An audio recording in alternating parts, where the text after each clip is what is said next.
Liftoff will start in T-minus 10 seconds.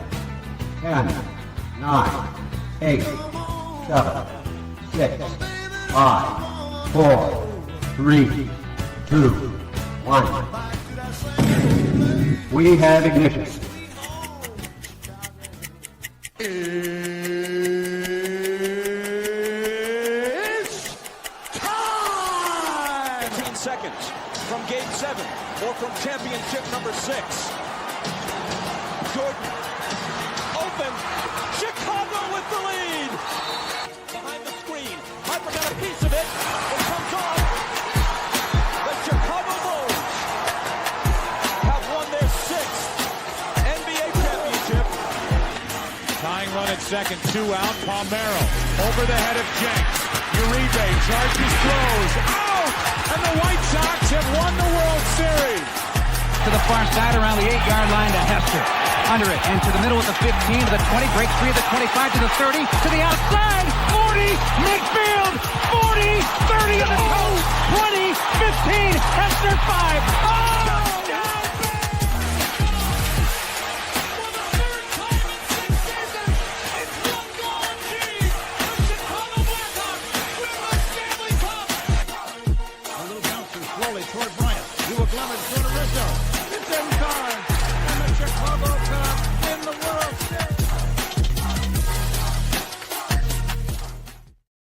What up, what up, what up? Welcome to ShawnSierraSports on Sports Zone Chicago. I'm your boy, the SuperBack, Shawn Sierra. Thanks for tuning in. If you're watching us on Facebook Live, then I guess you found us on Facebook. And if you're not following us on Facebook, what?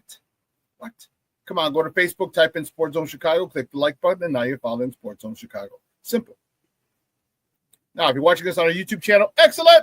And if you're not subscribed to our YouTube channel, for real, come on, go to YouTube, type in Sports Zone Chicago, click the subscribe button, but also click the notification button. That's the little bell next to it, and that'll let you know anytime a show from Sports Zone Chicago is going live. Get it? Got it?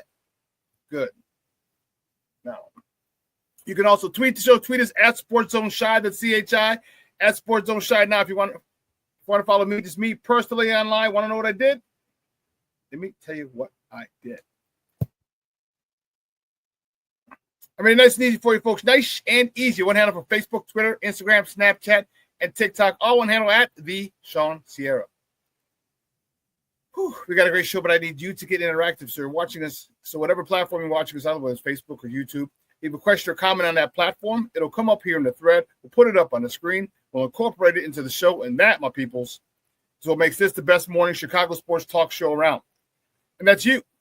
So bring them all, baby. Questions, comments, smart-ass remarks, because ain't nobody's scared over here. Like The Rock said, baby, don't sing it, just bring it.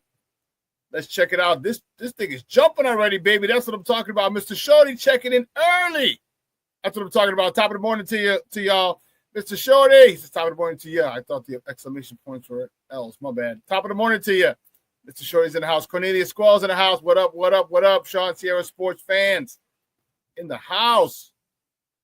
Oh, Patty Lara's in the house. What up, what up, what up? She says. Jeremiah's in the house. He said, top of the morning, Theo Shawn. Jeremiah, what's up, mijo? How are you?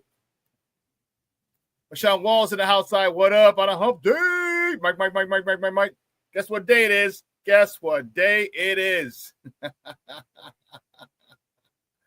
Yeah. Look at my man, Rick Gonzalez in the house. Says, good morning, Shawn. Bear season's right around the corner. FGB. That's what I'm talking about, baby. That's the way to start the day. FGB. I love it.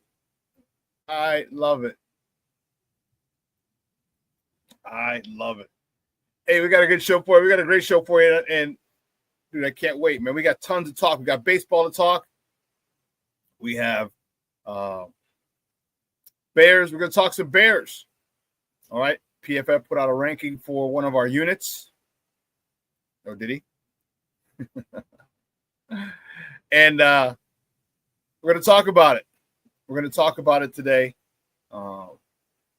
Sky, in a rare back-to-back, we got some Sky to talk.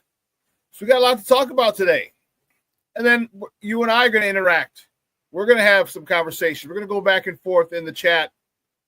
You in the chat, me answering your questions or responding to your questions or comments in the chat. It's going to be one heck of a show. I'm really, really looking forward to it, and I love coming on and talking sports with you guys. It is it's fun, it's therapeutic, and is one of the things that I look forward. I'm grateful to do, but one of the things I look forward to every Monday, Wednesday, and Friday. So let's see. Anyone else checking this? I don't know a lot, but I do know this. More of the usual suspects will chime in as the show goes on, baby. That, my peoples, I can promise you. So Shorty's getting it. He said, Rick, FGB. What's GCM? I don't know what that means.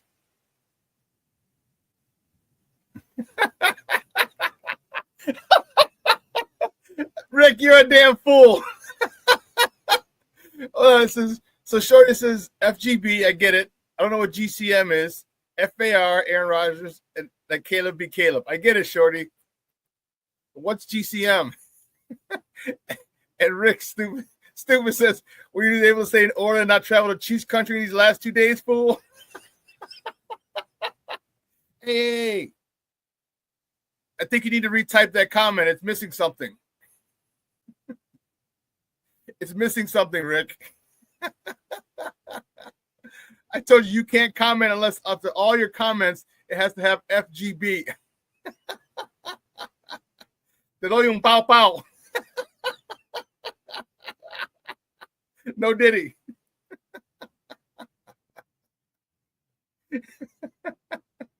There you go. There you go, Rick. And yes, I was able to stay in order in the last 2 days, you son of a gun.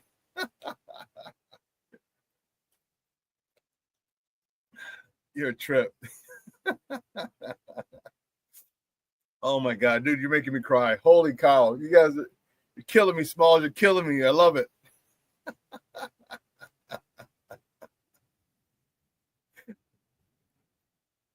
Oh, okay, I get it. FCM, not GCM. Okay, I got you. Okay, that makes more sense. Okay, FCM, Chicago Media. Michelle Walsh, any burpees this morning? No. So my foot was killing me. I don't know what the heck happened. Maybe it was, you know what, it might have been, Rick, it might have been from walking all that so much on the weekend on Friday. My foot was really sore and tender, and my ankle was a little stiff. So I actually didn't go to CrossFit this morning. So no burpees for me.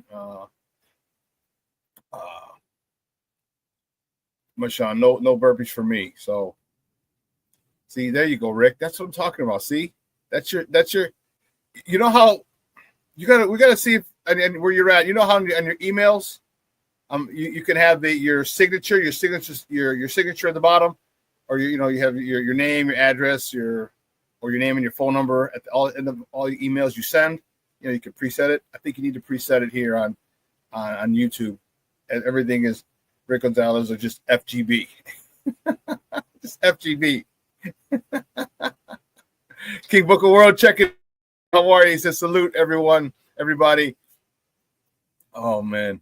Man, you already missed it. Rick had me rolling, dog. King Book of World, go back and look at one of the texts that Rick asked me about my trips to Milwaukee. Rick had me rolling already, bro. Already. Let Caleb be Caleb. I'm telling you, you guys are giving me phenomenal ideas. All right, I'm telling you, phenomenal ideas for some swag. I told you we got more swag is coming out. Some swag is coming out. I spoke with someone the other day. We're in the process of getting that taken care of. So I'm gonna need to. I got a lot of great ideas for some swag, and it's gonna be dope. It's going to be dope. So, yeah.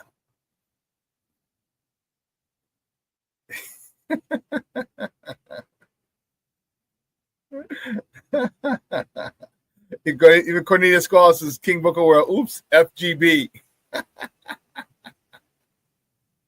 Because he forgot to put it up here. He had King Booker World salute FCB. Who's FCB? Was that FCM? And LCBC, like Caleb be Caleb. I'm telling you, that's classic. That's awesome. That is awesome. You guys are doing it, man. I love it. I love it. I love it. I love it. Well, listen. Let's get it crack-a-lacking, baby. Let's do it. You know how we do the first segment of every show. It's called Top of the Morning. It won't come just when you want it.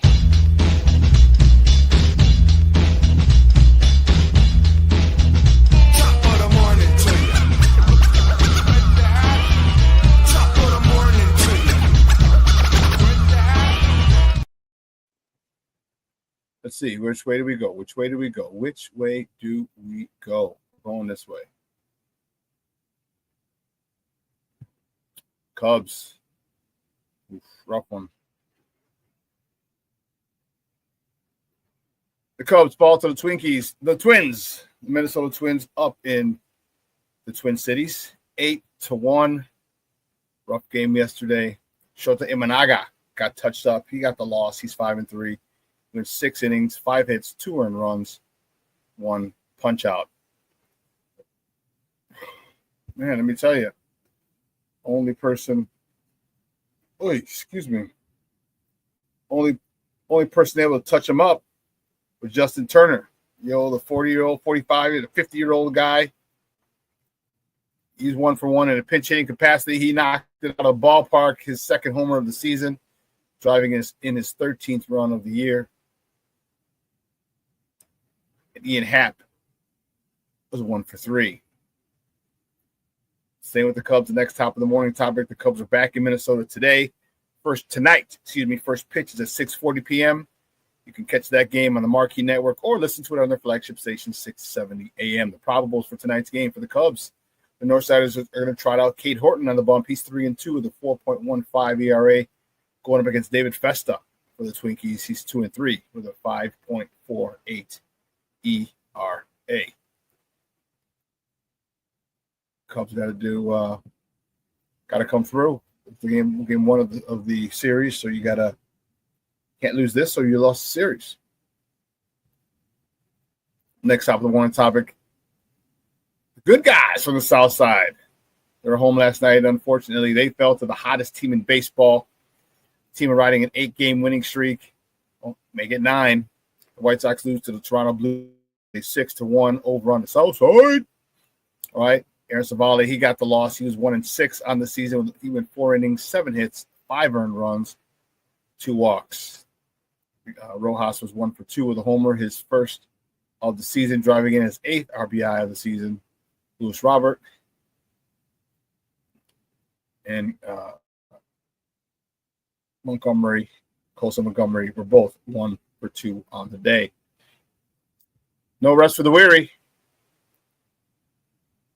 The White Sox host the Blue Jays again today at Wright Field. First pitch is at 1:10 p.m. Central. You can catch that game on Chicago Sports Network or listen to it on their flagship station, ESPN 1000. The probables for today's game for Toronto: Eric Lauer's on the bump. He's 4-1 with a 2.65 ERA, going up against Adrian Hauser. I don't know why Adriano's up there. What the hell? Who types this thing? Get it right. Oh, I do. Never mind. You're fired. Adrian Hauser's on the bump for the good guys for the Southsiders. He's 4-2 with a 1.70 ERA. It'd be nice to get one from these guys. It really would. Yeah, if we can steal one, that'd be great. This is baseball's hottest team. baseball's hottest team right now. Yeah, I don't even know what to say. Like there's nothing. They won 10. I said 9. That's right. They won the first 2. So the last 10 games are 10-0. The last 10 games, they are 10-0. This is a hot baseball team. And this lineup just doesn't stop. It just doesn't stop. I mean, every time it's 1 through 9. It's a nightmare. From Lukes to Springer to Guerrero to Bichette, Barger, Kirk, Loperfido, Clement, Schneider. Wow. I'll tell you what, this is the first time I've ever realized, looking in the paper, you know, I get my Sun Times every day. Right here.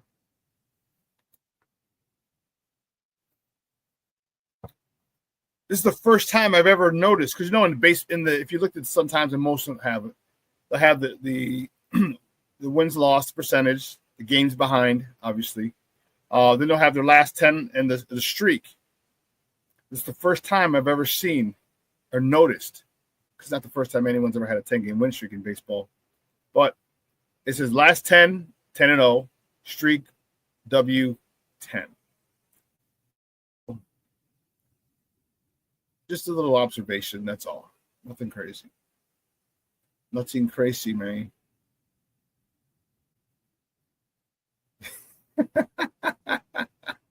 When will the pain ever stop for the good guys? FGB. There you go, Rick. That's what I'm talking about. It's tough, man. Not when you have the hottest team in baseball, bro. It's tough. It's tough. I mean, we're going to Cleveland's coming to town. And they're not much better than us. Okay, 11 games better than us. But they're still not much better than us. So we got a shot. We got a shot to win at least win one game. Maybe the series. So we'll see. Brandon Chutz checking in. What's up, Papa? How are you? Appreciate you. He says good morning. Appreciate you checking in, baby. Great stuff. King Booker Wells has got an appointment, and I'll be back in a little bit. All right, Papa. Thank you. Appreciate you checking in as always. Levette Lee's in the house.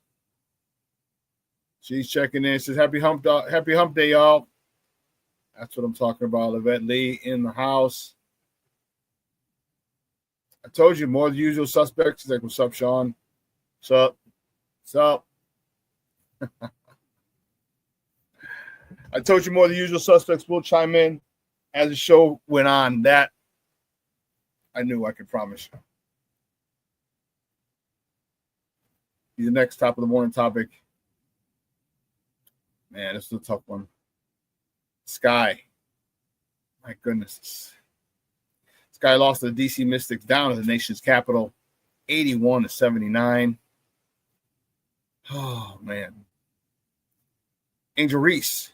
This is her 6th game now with 15-plus rebounds. She led the way with 22 points and 15 rebounds. Wow. Wow, wow, wow. This is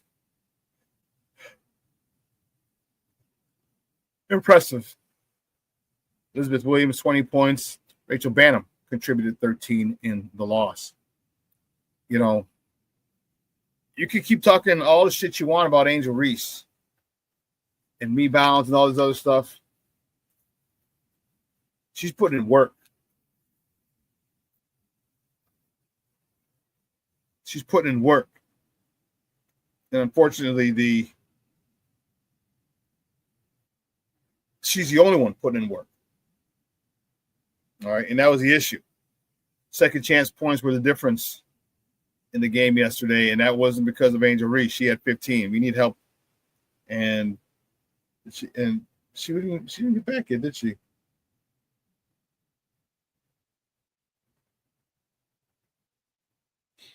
Yeah, she wasn't back yet. Camila Cardoso was not back yet, and that would have helped a lot.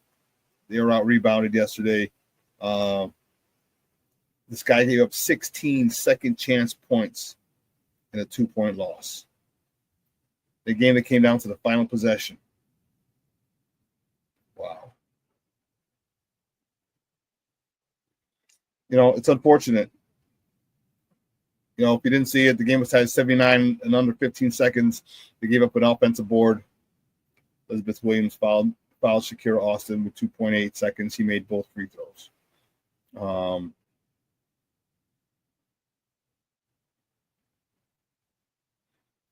Can't give up those, man. And, Angel Reese is getting 15 rebounds. You want her to get every single rebound out there? I think not.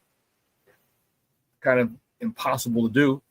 So it's something that the girls got to work on. And this was the first time and first game that you really missed Camila Cardoso. Like if she been able to get that, been in there and get one rebound, that rebound to stop the game, stop that, under 15 seconds. And now we have a chance to win, with, 13, 14 seconds to go. We have the ball the next shot, the last shot. You know what I mean? And it just stinks when you see it comes down to the final possession. And that's tough. That's tough. Oh, man, my man Black Diamond checking in. He goes, Shawn, FGB. I got you, Papa. FG Mickey Ficky B. F Mickey Ficky GB. I'm from Green Bay. Cheeseheads. Thanks for checking in, Papa. I appreciate you. But sticking with this guy, because of her 5, now 6, the 6 straight games of 15-plus rebounds, Sky forward Angel Reese was named to the WNBA's All-Star team. She will be a reserve. What an honor for her. So happy for this young lady. All right, so happy for her. She is awesome. All right, she gets a lot of flack. All right, and you got to remember, and here's the crazy thing. Remember, we're dealing with a 22, 23-year-old young lady. Okay, and sometimes her reactions aren't what we would expect or what we would do as people of our age now. But how crazy and silly were you at 22 and 23? Lord knows I was crazy as hell. There was a and I'm a guy, and you know how long it takes for us to develop and mature. If ever. Okay? I think she gets a lot of flack, and it's easy to give her flack because she's young. Okay? She's emotional. She's competitive. Okay? She's passionate. And you saw the interview the other day. She said, I'm tired of this shit. We're not getting calls. We've gotten foul calls, not getting foul calls. Where I don't care if I get fined. She was mad. It's easy to pick on her because she has passion. But if she doesn't go and rebound, that same passion that she had after the game in that press conference is the same passion she has out on the floor. So if you want to chew her ass out and make fun of her for that, and make fun of her for showing passion on the game. It doesn't make sense. You get passionate people. Isn't that what we want? Who play for our teams? Athletes who are passionate about their sport. Athletes who are passionate about winning. Athletes who are passionate about getting the short end of the stick. Did he? Okay, she's mad. They weren't getting calls. There were bullshit calls going against them, and she was mad. And you have every right to be. All right, then they call her a villain. Then the me bounce thing, the whole thing. Come on, man. The girl is extremely talented. And once she nails that mid-range game, like Jose Big Z was talking, on Monday, once she nails that mid-range game, that's all she's got to do is work on her midi. Get her mid-range game going to the point where now they have to come out and defend you. Now you can go by them in much easier baskets will be had. They lay off you, pop it in their face.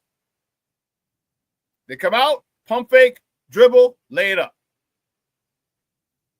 That's what she needs to work on.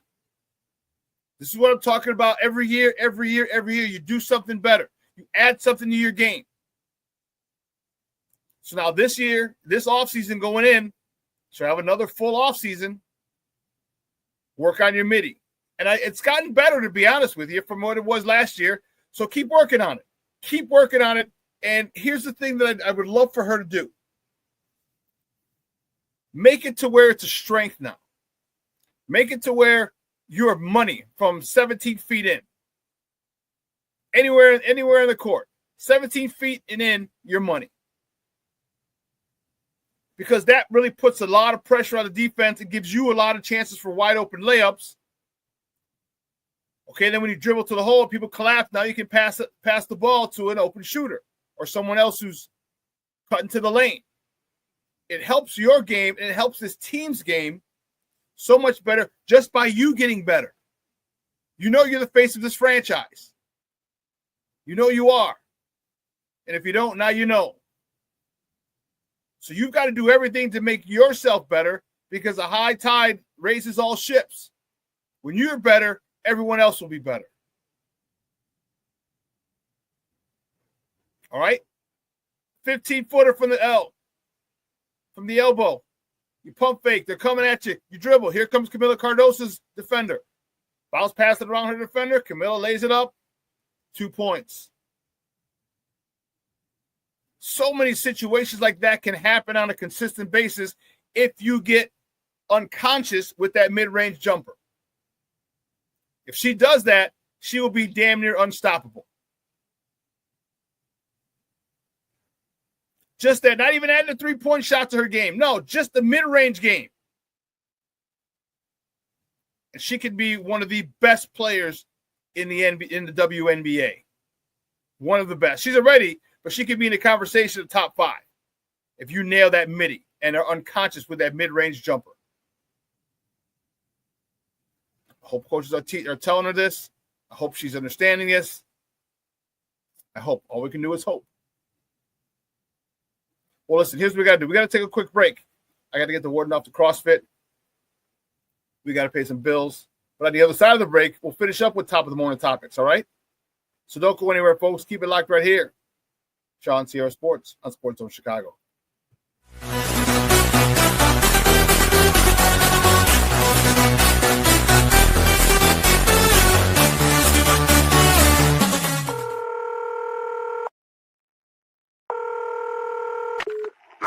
Operator 901, where's the emergency? 127 Brynmere. Okay, what's going on there? I'd like to order a pizza for delivery. Ma'am, you've reached 911. This is an emergency line. Large with half pepperoni, half mushrooms. You know you've called 911. This is an emergency Do you line. know how long it'll be? Okay, ma'am, is everything okay over there? Do you have an emergency or not? Yes. And you're unable to talk because... Right. Okay, is there someone in the room with you? Just say yes or no. Yes. Okay,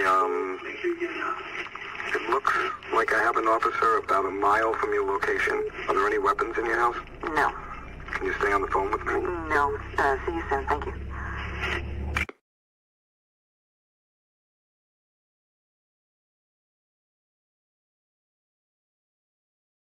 Every day, we take steps to keep the people we love safe. But some health risks are easy to miss. Ticks hiding in the yard can spread germs, like the ones that cause Lyme disease. Mice searching for food can spread bacteria that makes us sick.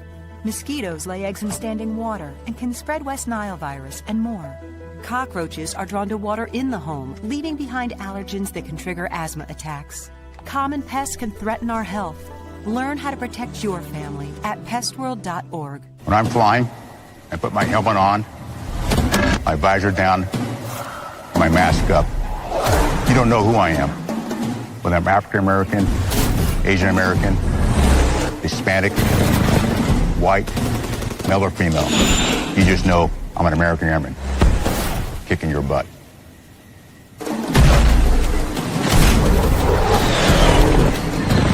I'm General C.Q. Brown Jr. Come join us. No, I don't know. I'm scared. I mean,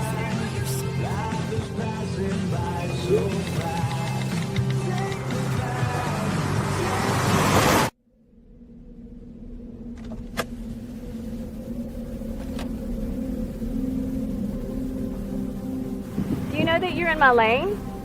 No, not at all. Are you not paying attention? Are you texting? I was just checking in with my mom. I was telling her that I thought we'd be home by 6. It's okay. There's enough time. Just pay attention. I'm not even halfway through my text. There's no way. I'm not even going to look up. My babies are in the car. You have to pay attention. It's just supposed to be a quick text. I'm so sorry.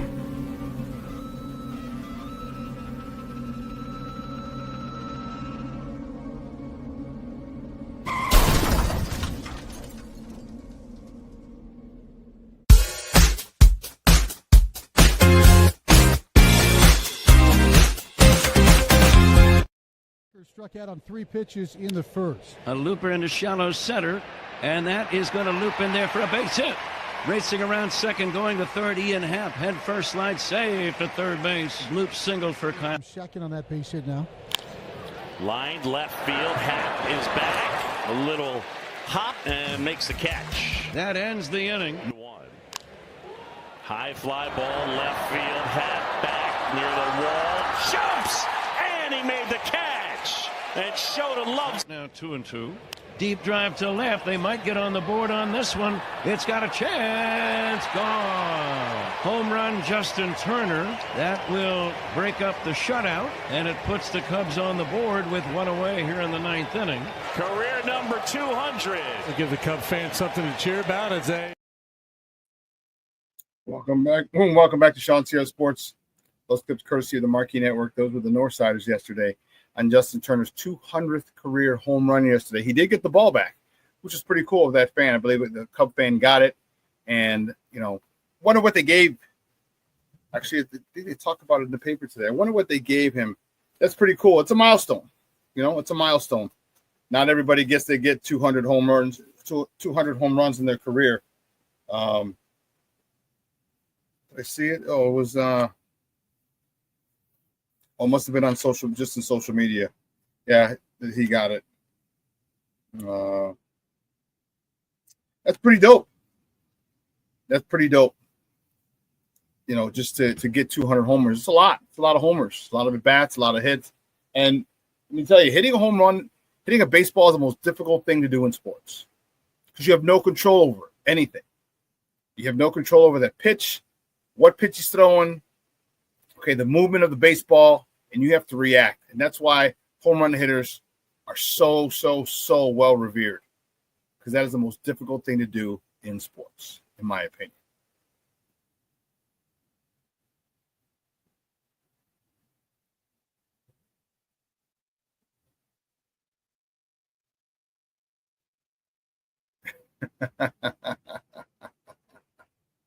I love it, baby. I love it. This is what I'm talking about.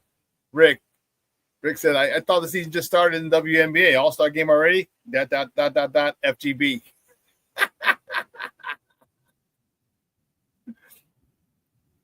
Shawn, you know why they don't like her? Yeah. All right, she's young, she's black, she's outspoken. Okay. She doesn't bite her tongue. You know what I'm saying? So good. I love her. And even I've criticized her a little bit, but I do that, and I also understand that she is 22, 23. I get it. I understand it. Right? We're allowed to put it this way. If I thought the same way now as I did when I was 22 or 23, I would have wasted 30 years of my life. You know what I mean? So you live, you learn, you mature, and she's going to mature as she gets older, which is great. King Book of World's back. No news is good news. Okay.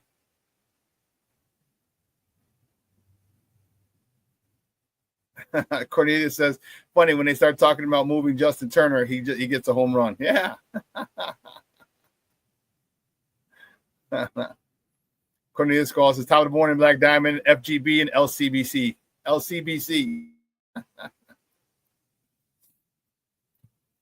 Yeah, he's gonna be interesting.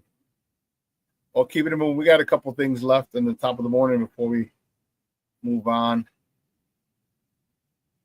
Here's one of the things I did want to talk about. Okay, we've given our Bulls so much shit And rightfully so. We've given them so much shit for a lot of the maneuvers that they've made over the past few years. Most recently, the Patrick Williams.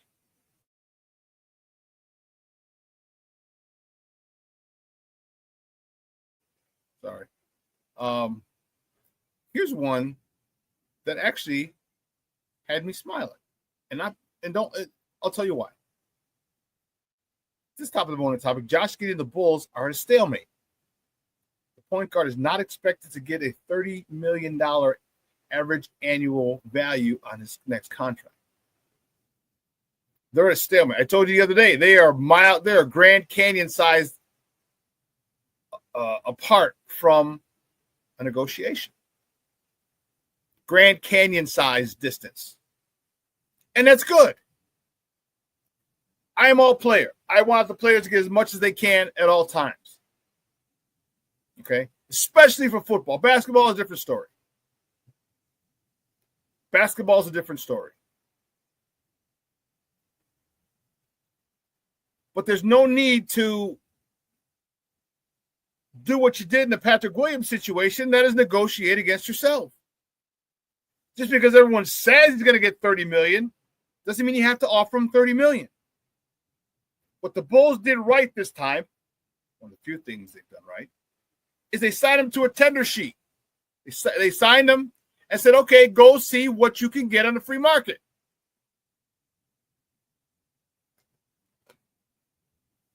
What can you garner? Are there other teams that want your services? And are they willing to pay? Because if they are, then the onus is on us. Do we want to sign? Do we want to match it? Or do we feel that it's asking too much? Let's go see what you're worth on the free market. And he is. And he did. It's nowhere near $30 million a year. Nowhere near $30 million a year. And he's not happy about it. I get it. I wouldn't be happy either. But, oh man, he's 23 years old. 22, 23 years old. $30 million at 23, 20, you know what I mean? This is why. You could call me, get off my lawn, Shawn, but this is why I have stated on this show that they should have a situation where you can't come into the NBA until you're 20. 3 years out, you must stay 3 years in college, or if you're overseas, you got to be 20 years old. And have played at least 2 years of professional ball.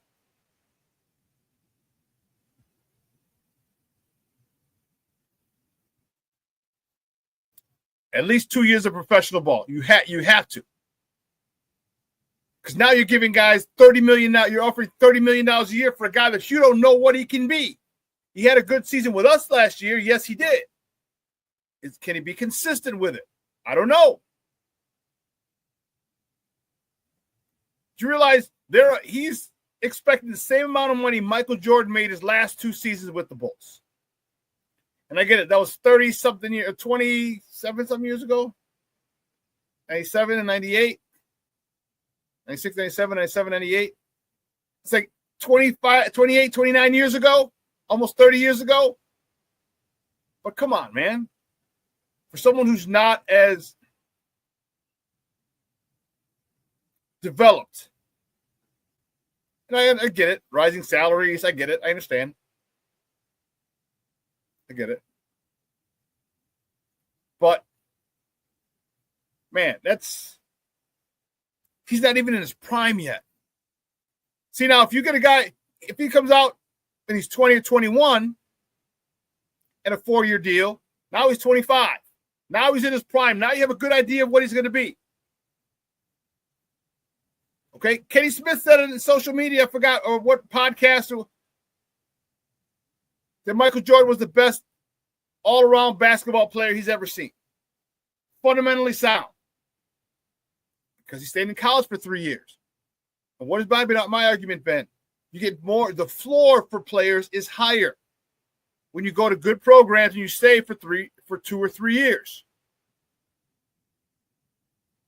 Coaches still have control over you. Coaches still they put on They can influence you more. You have to play defense. And I don't see why the NIL should be really helping with this. But you got the transfer portal. See, with the NIL and the transfer portal, that's because if you don't like a coach, you leave. Someone else will give you money. Like if there's no transfer portal and you had to stay, but you could still get paid. All right, well, you'd stay in college for 3 years, minimum.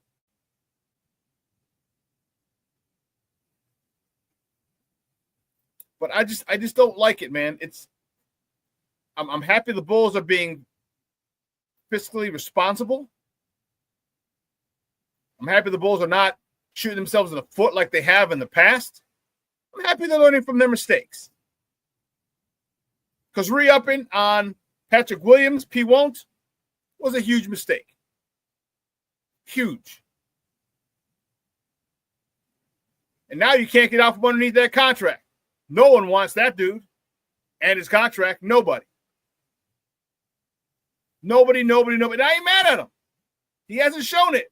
But this is why you don't negotiate against yourselves. Thank God you've learned your lesson.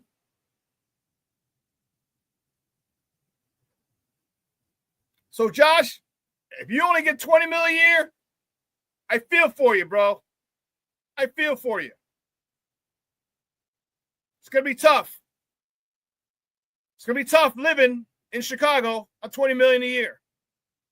It's going to be tough. I get it.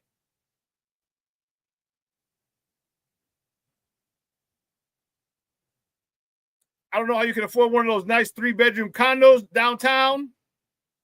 I don't know how you're going to do it. Or a nice little whip. $200,000, $300,000 car. I don't know how you're going to do it. Apply for WIC, Women, Infants, and Children. Apply for food stamps. You've had one good season in your first contract. I'm not saying don't pay him or you don't deserve it. I say we need to see if you deserve it.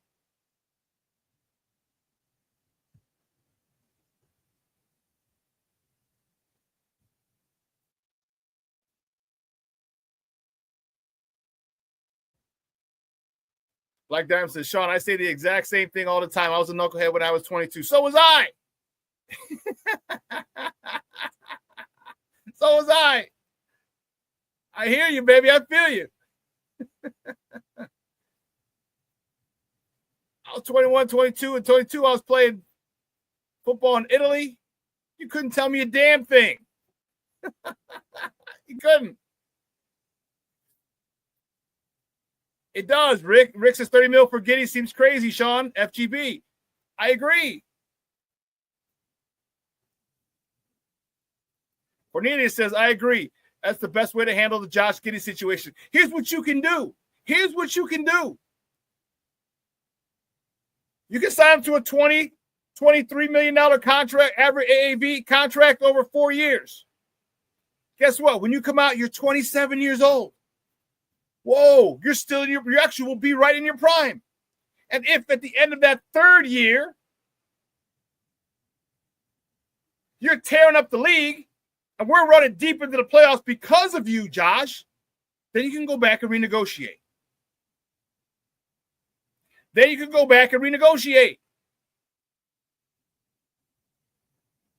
You're 23 years old, wanted $30 million a year. When you haven't proven anything, you've shown some good numbers this year. One season does not a career make. One season does by no means garners you $30 million a year for the next 4 or 5 years.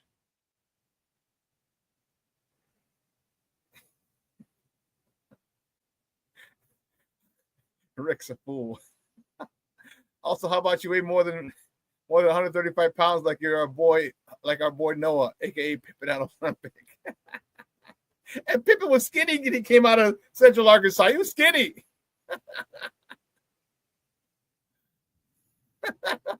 Shorty's just Pippen out of Ozempic.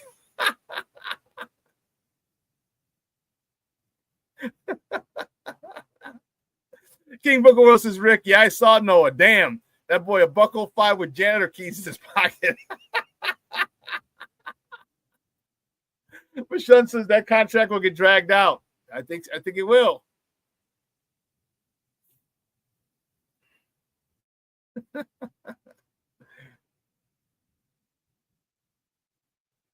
Shawn thinks so. $20 million a year to Giddy will be insulting. Insulting to him? Insulting to him? 25 mil. 25 max is what I give. I say I'd give him 22 mil a year. Like, what have you done? You haven't done it. You haven't led this team anywhere. They made the play-in without you the last couple seasons, so it's not like you led us to the play-in. Oh. How about this? How about you sign for $22 million for 4 years, 5 years? You take it to the Eastern Conference Finals, and you have a good shot this year because of the decline or the injuries to a lot of the top teams. You take it to the Eastern Conference Finals, and then you can re-up or renegotiate. Have your agent have a handshake agreement with your agent and AK. Say if we go to the Eastern Conference Finals and I average pretty much close to a triple-double, let's renegotiate. Whenever it is, whether it's after the first year, the second year, or the third year, let's renegotiate. Just get to the Eastern Conference Finals. I'm not asking you to get to the finals. You get to the Eastern Conference Finals because of you, Josh Giddey, and renegotiate. Have that a handshake agreement with AK.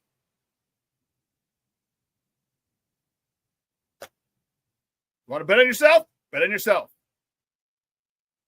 King Booker Will. We don't talk about me in the 20s.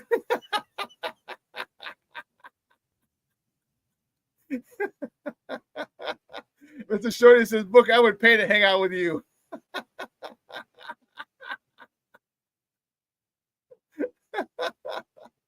James Ford checking in. What's up, Papa? Good morning. Thank you for tuning in. I appreciate it. But it's good. I'm glad they're finally, they're not doing something stupid. Whew, man. I told you, I'm a big Josh Giddey fan after not liking him at all. At all. I did a complete 180. I revised my stance. I like Josh Giddey. I want him part of this.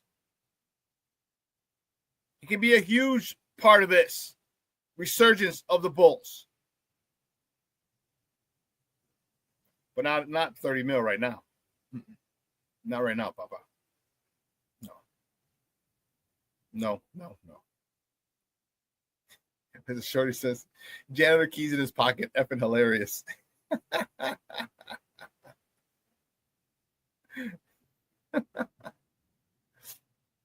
agree.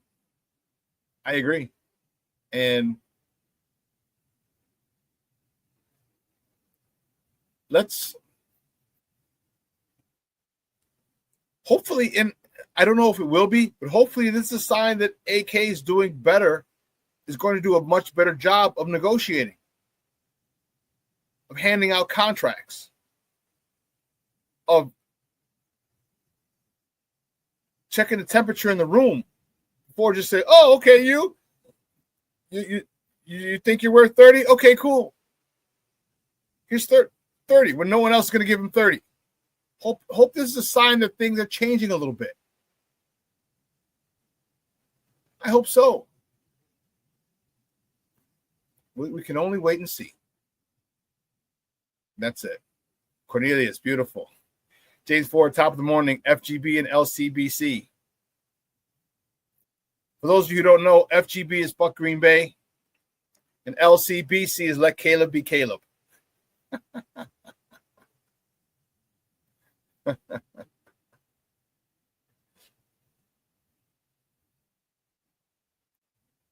Rick, are you stealing my thunder? Did you look at my notes for the show already, dude? Or what the hell? You look at how'd you get access to my notes, fool?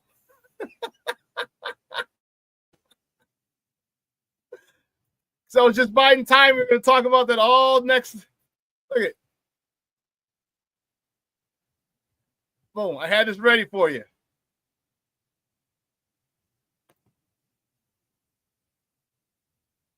See the bottom? I had it ready for you. I guess great minds think alike, huh? Great minds think alike.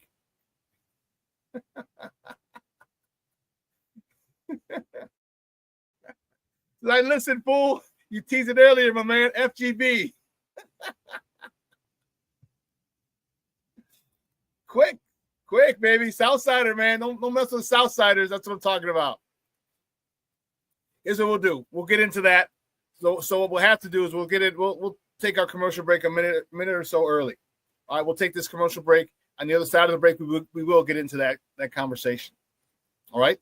So don't go anywhere, folks. Keep it locked right here. Shawn Sierra Sports on Sports Zone Chicago. Hey, it's your boy, the SuperBack, Shawn Sierra, and be sure to follow Sports Zone Chicago on all social media platforms, on Facebook, Instagram, and our Roku channel. You can find us at Sports Zone Chicago, and on Twitter, we are at Sports Zone Shy. Also, be sure to download our mobile app so you can take Sports Zone Chicago with you on the go.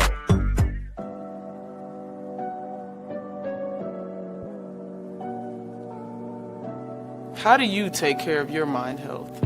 For my mental health, I meditate in the mornings. I have my dogs. They're the best. I just find ways that help me just relax. Finding things that make me happy, like being close to my family. I meditate a lot and read books.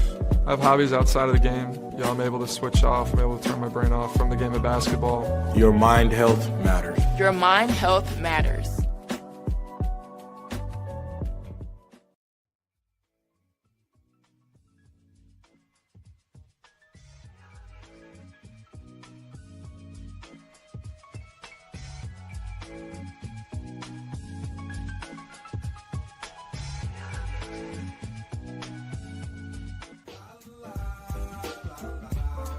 It's a romance sport. What? It's a romance sport like that. Your Marine Corps' way of life is to defend the American way of life.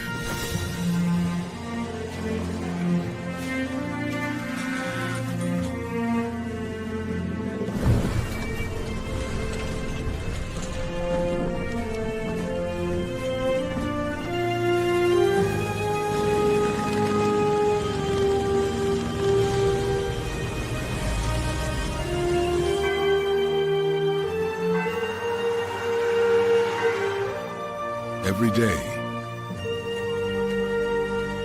no matter where we serve, we take a stand for our nation, for each other, for us all. The few, the proud, the Marines.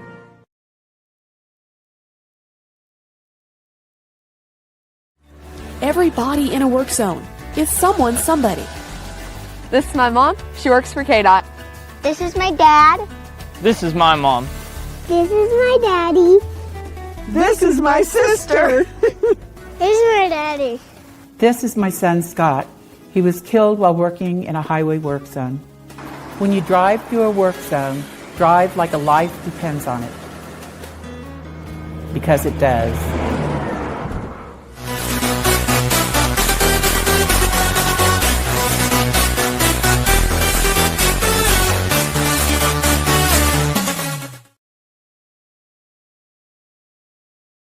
For this White Sox team. Crushes this one to right field. It's going to go all the way to the wall, and Talkman's going to dig for two. A stand-up double to start this bottom of the first. Doing it a lot of different ways. Slow roll to short. And there's two away. Trouble for a while. Hot shot. And Montgomery will step on the bag at second. Blue Jays add another and lead it 6-0. Turns on this one, high in the air, deep to right field, and it is out of here. Cue the fireworks. Josh Rojas gets the Sox on the board. His first home run of the season. They hit it awfully hard. Welcome back to ShawnSierraSports on Sports Zone Chicago. Those clips courtesy of Chicago Sports Network. That was Josh Rojas provided the only fireworks yesterday for the good guys. Home run, his first of the season as the White Sox lost. At home, and that was the Blue Jays 6-1, the hottest team in baseball, 10-0 in their last 10 games. Wow.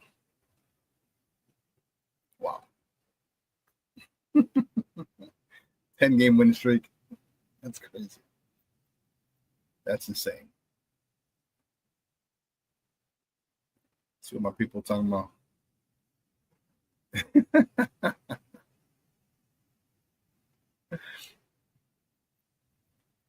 Well, one of the things I wanted to talk about that I thought was real important, I miss talking Bears, all right, is the new rankings from PFF. Now, I will take this with a grain of salt. You must take this with a grain of salt. You must. I'm not a big fan of PFF. I don't know who they have rating and grading. Some of the shit is just whack. Straight whack. Straight up whack. I don't know who. I don't know.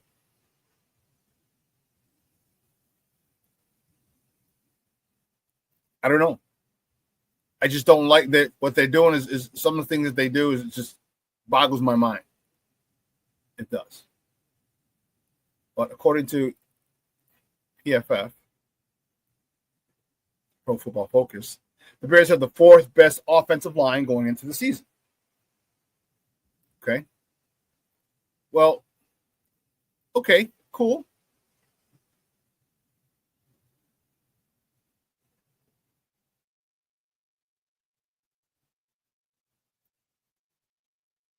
That? That's cool, but here's the thing that I worry about. Now we're starting to think, first of all, my first question is this. This is my first question. How do you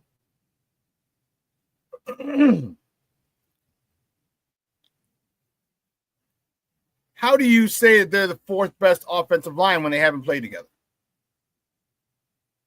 That I need to know.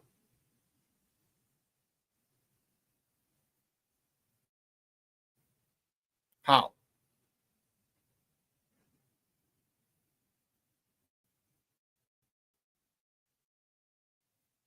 To me, that doesn't make sense. Okay, and I get it. I understand you see the upgrades, you see, okay. I get it. But they haven't played. And this is what bugs me with stuff like this. You understand. Do you understand? You should understand that offensive lines take time to gel. And they haven't played together. They haven't even had pads on together.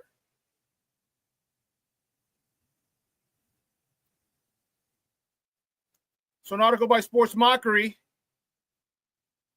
Some people like them. Some people aren't a fan of that outlet. I'm good friends with them over there. But it doesn't mean I have to agree with everything they put out.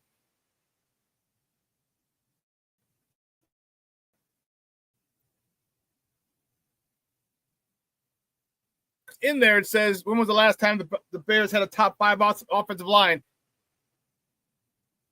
And they said 1985. I don't know if it goes back that far. Okay, I really don't. I don't know if it goes back that far.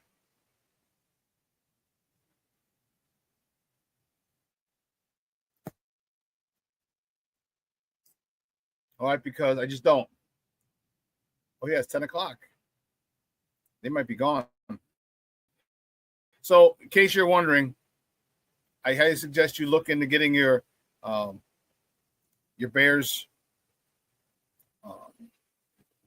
training camp tickets. They just went live at 10 o'clock. It just went live. It's 10:05. So that could be, they could be gone by now.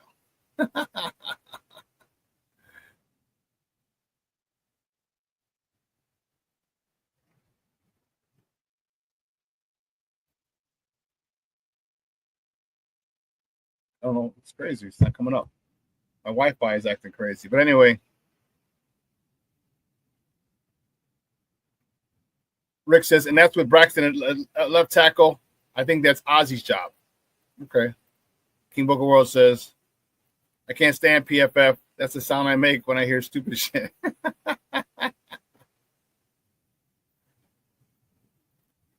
Rick, has to be their grades from 2024 season. I agree. But they've worked with different people. They work with different people. That's the reason. Wow. So it said it wouldn't respond because the server stopped working. People must have crashed this thing. Lord have mercy.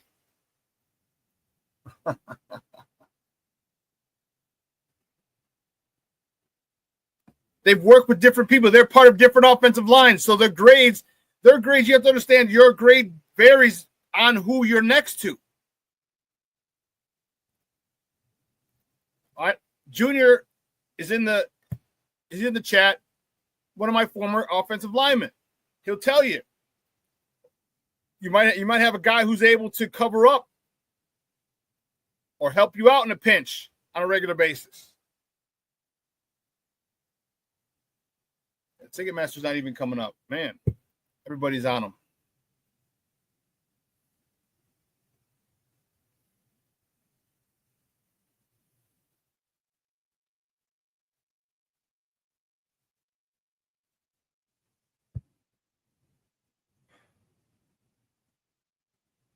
Rick says, always can go to Family Fest if tickets are sold out, FGB. Yeah, well, I'm going to try to get credentials for those, but I want tickets just in case I can't get credentials.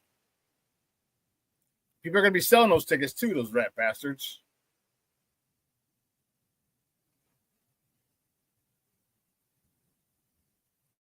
Why is this? I don't understand what. Here, you know what? We're going to turn this off. So if the Wi-Fi, go on 5G. And there, it'll load because something that's crazy. But I can't agree with that. Fourth, but here's the thing: we're in a dead time. Okay, we're in a dead time. So there's people got to do shit for. You have to do stuff. You got to.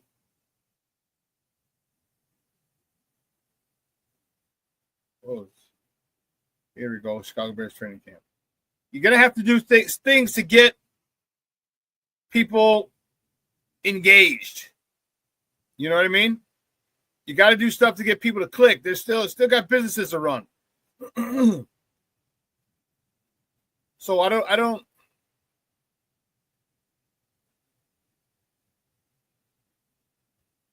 I guess there's a queue. There are 6,427 people ahead of me in the queue. Oh,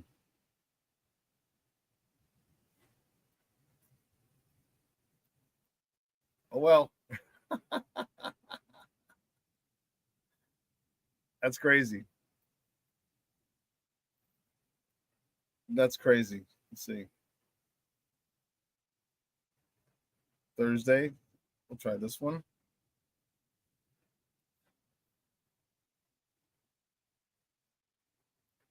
$1,591 people in the queue for Thursday, July 31st. I could definitely do it Thursday. But let's talk about this. Why? It bugs me because you're going off of last year's grades. Okay, but again, that happens every year is a different year. Like when they do strength of schedule. I've been on this platform many a time.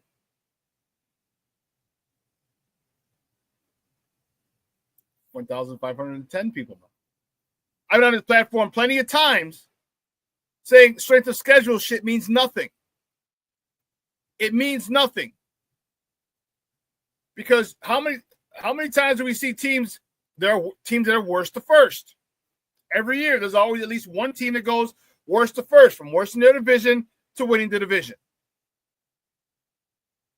So the strength of schedule means nothing because that's a game that you probably had as a win for most of their schedule, or most of their schedule. They lose the team that was crappy. Most of their schedule was losses, but now they have wins. So the strength of schedule for their opponents goes up. And then you have a team that from one year goes from first maybe to third, or first to worst, and that throws it off. So but again, it's just to get people engaged and get people talking. Well, they have the fifth toughest schedule, the third toughest schedule. You don't know that. And truth be told, what does that mean? Toughest schedule.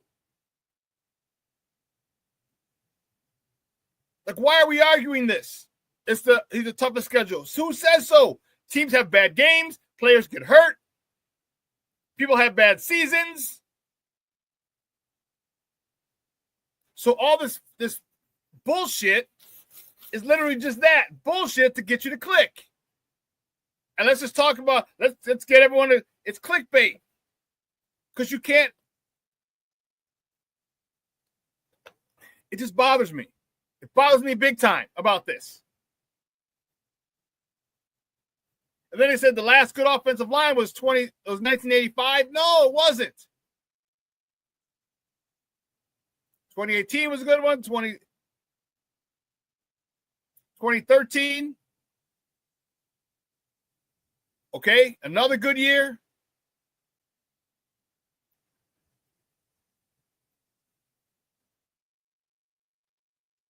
So it's bothersome to me.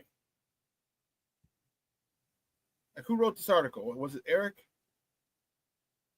No, it's by Ficky. Who's Ficky?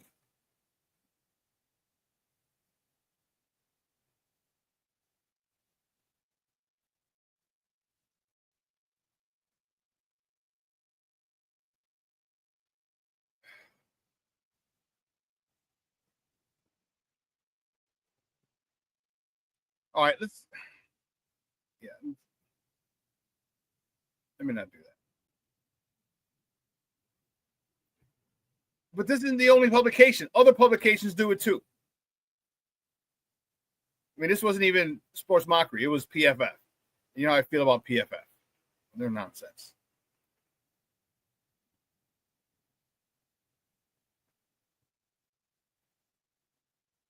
But just to get people engaged, like there's nothing. That's like saying this person could be the best player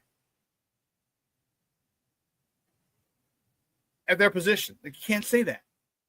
He's a top 5 running back. How do you know that? But let's just say, I will say this. The Bears' offensive line is definitely upgraded. Can we agree on that? Can we agree on the fact that the Bears' offensive line is definitely upgraded? Vastly improved. But what have I said on this platform? Those middle three, the 2 guards in the center, that is your run game. That is your run game. I've said it multiple times.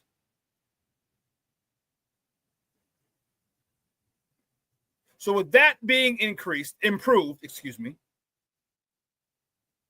it gives us hope for a lot of things. One, a much better run game. And I'm not dissing the run game. DeAndre Swift, great job last year. 950-something yards. 950-something yards with a crappy offensive line. Impressed. Oh, you son of a bitch. It said tickets are sold out. It said you were next in line. Get ready. It says tickets are sold out. You son of a bitch. Son of a bitch. I got to go to another day, Thursday, August 7th. 2,700 people ahead of me in the queue. Yeah, good luck getting tickets there.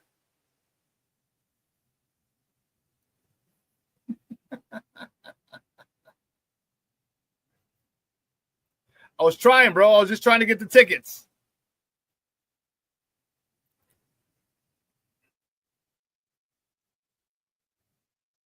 I was trying, man. They decided to offer them at the wrong time. But let's just talk about what this means for this team. I anticipate DeAndre Swift getting 1,000 yards this year, as long as he stays healthy. I anticipate that. And what is that going to do for the rest of this offense? It does wonders. It's going to really open up the passing game for Caleb. It's going to help Caleb big time. Big time. All right, when you have a good run game, especially on 4th and 1, 3rd and 1, now the playbook's wide open. Because if you feel you can get 2 yards or 3, if it's 4th and 2, you might run the ball on 4th.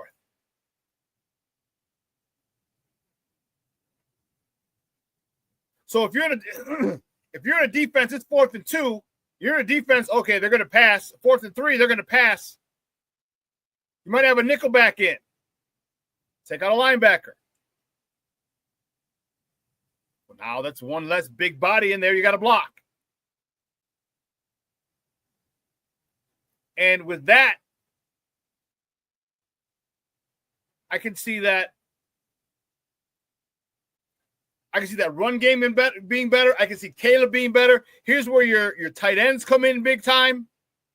You talk about play action, and you saw how they're working with Caleb. Play action. Getting the ball from under center, showing the ball, pulling it back. This is all going to help. The acquisition of those 3 guys is going to help big time. Because when you're in a game, you have literally a split second to think or to react. Split second. You see it's a run, linebackers step up. You got to come downhill. And with their ability, and here's the thing that I love about it.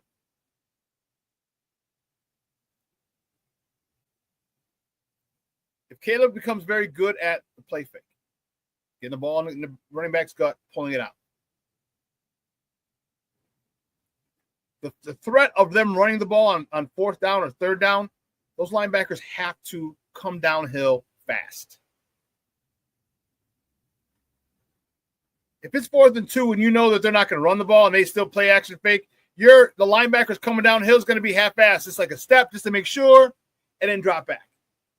But if you see on tape that they run on 4th and 3, and hell, maybe they even ran on 4th and 2 with you in the game, guess what? You got to be coming downhill.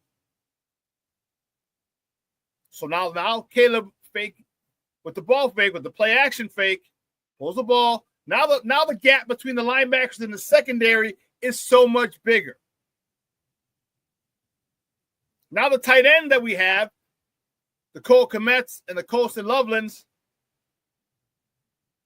there's a lot more space for them to work between the linebackers and the secondary. Cole Kmet 6'5", Colston Loveland 6'7". I think we can get them the ball. Put a little air on it to get over the linebackers. We got first down. This is going to help Caleb big time. Big time, big time, big time. And I will be ecstatic if we can get both receivers with 1,000 yards. We can get DJ Moore and Rome Odunze with 1,000 yards receiving.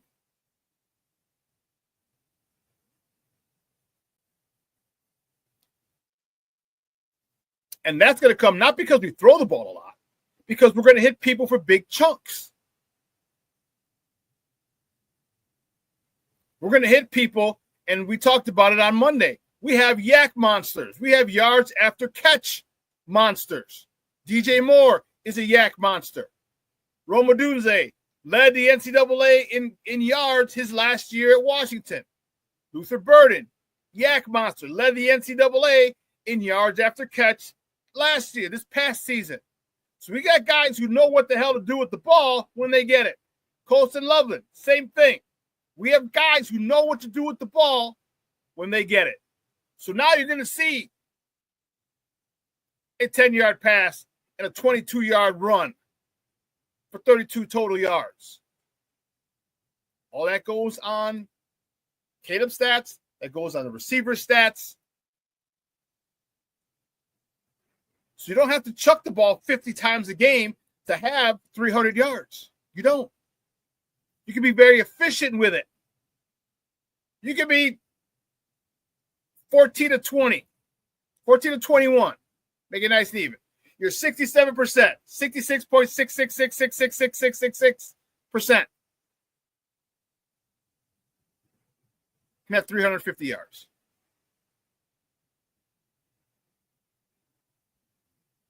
Because one of your pass plays was 35, the other one was 42, the other one was 29, next one was 31.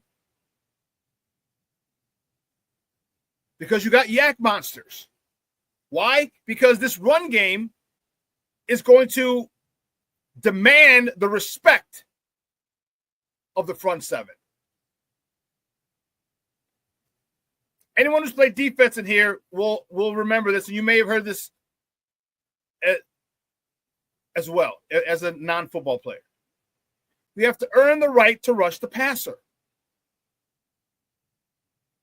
You have to earn the right to rush the passer. So what that means is you have to respect the run every play. And once you stop the run, then can you rush the passer. So when you earn the right to rush the passer, your first priority is stopping the run. And on third down and fourth down, if that threat of run is still there, you must honor that first, which causes you to be a second or two delayed once you realize it's now a run. Which, man, that time is more than enough for a quarterback to inflict some damage on a defense.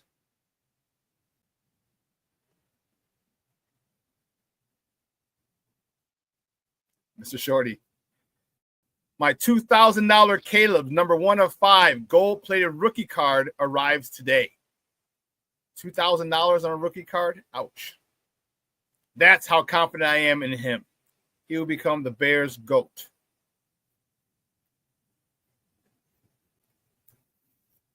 Okay. Okay, Shorty. Wow. Good stuff. The fourth best offensive line? I don't know. But I will say they're vastly upgraded, and that's going to be huge for us.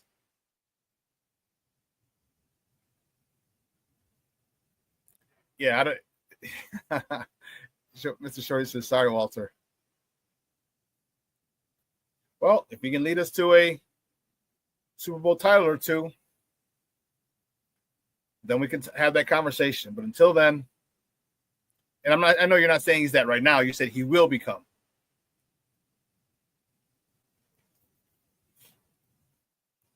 I'm really looking forward to how much they implement the run game, how much they use it as a weapon.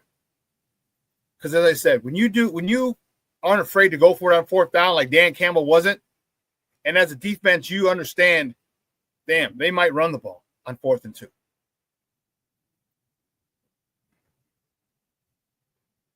And here's the good part. Here's why I'm excited about it.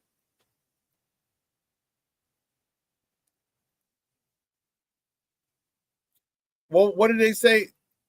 Ben Johnson likes to make old things look new and new things look old. What that is, old things look new. So you have a different formation. You have a new formation they haven't seen. But you run a play that you've run out of that, or you run a play that you've run before, but just out of a different formation. And new things look old. So you get a new formation, you run this old play, and you get an old formation, old things look new. You have an old formation, but you run a new play out of it.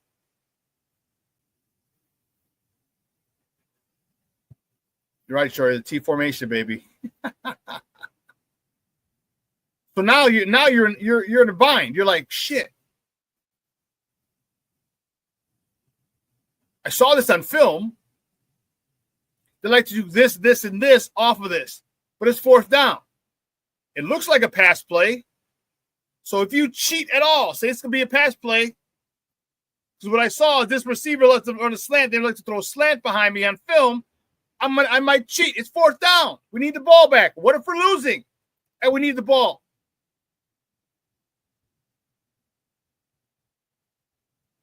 A completion seals the game for them. So you half-ass respect the run, get back, and guess what? It's a run. Running back's running toward you as you're running back to the receiver or to your zone. That's what that can do. And if once you move back and then you got to come back downhill, guess what? The person you meet, which is probably going to be an offensive lineman, is already coming downhill. And he weighs a lot more than you. These are all little things on why this offense can be great. I don't think it'll be great this year. I think it can get good, real good. I told you, I'll be completely honest. 2026 going to be a season of unbelievable expectations. But I'm here, 25. I just want to see this offense get really good, get comfortable, get very efficient. That's what I want. I want this offense to be very efficient. That's what I wanted to see. When it's 3rd and 1, we're not worried about it. Guess what? The whole playbook's open. We didn't make it 4th and 1. Guess what? The whole playbook's open. But I want them to get efficient in what it is that they do.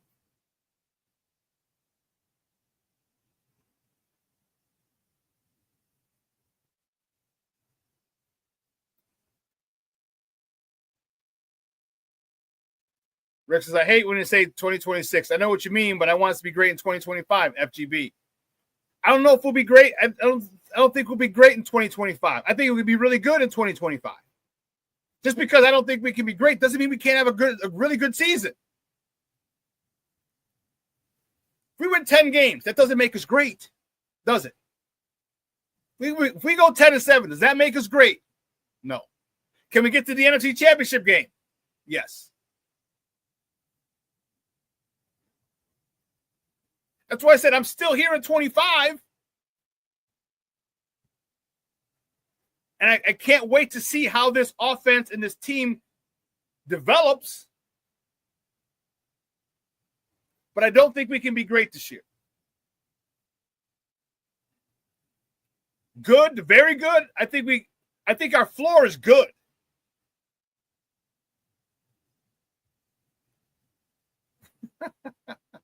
Now you're going to win the Super Bowl with a 10-7 record.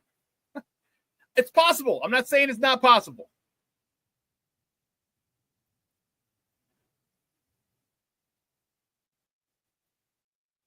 Cornelius, for you, this is exactly what I'm saying. Ben Johnson's offense has a good balance of run and pass, and with Caleb mostly under center, look out. Yeah, that's going to be crazy. His ability to accentuate the ball fake with play action is going to be key. Because if he does, man. I can see that, Shorty. I can see why people would say that. I'm hoping for a 12-5 Matt Nagy type first season from Ben Johnson. Okay, that's cool. And that's doable. That's doable. Don't think it's not doable. Don't think it's not possible. Anything is possible. Anything's in a realm of possibility when it comes to the NFL, especially with our Bears, with the new staff that they have, the added talent that they have via free agency, via trade, and via draft. Anything is possible. I'm not going to sit there and poo-poo that idea, Shorty. Not at all.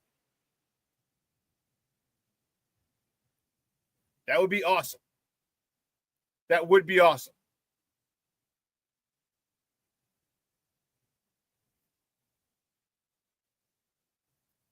We'll see.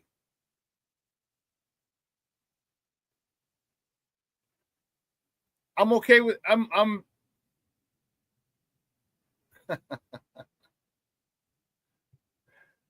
or even better, George Seifert type first season, Super Bowl win. Like a Barry Switzer type first season too. George Seifert, Barry Switzer.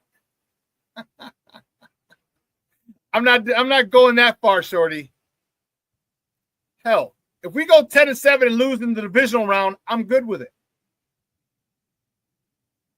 I'm good with it. I'm good with it because, again, I understand this is the transformation year. But you got to remember, those teams, you're talking about the George Seiferts, you're talking about the Barry Switzers, they had teams that they inherited that were great. They inherited teams that had Pro Bowlers.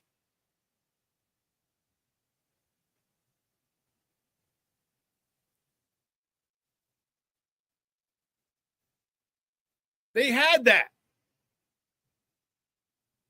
Hell, Barry Switzer took over a Super Bowl champion team.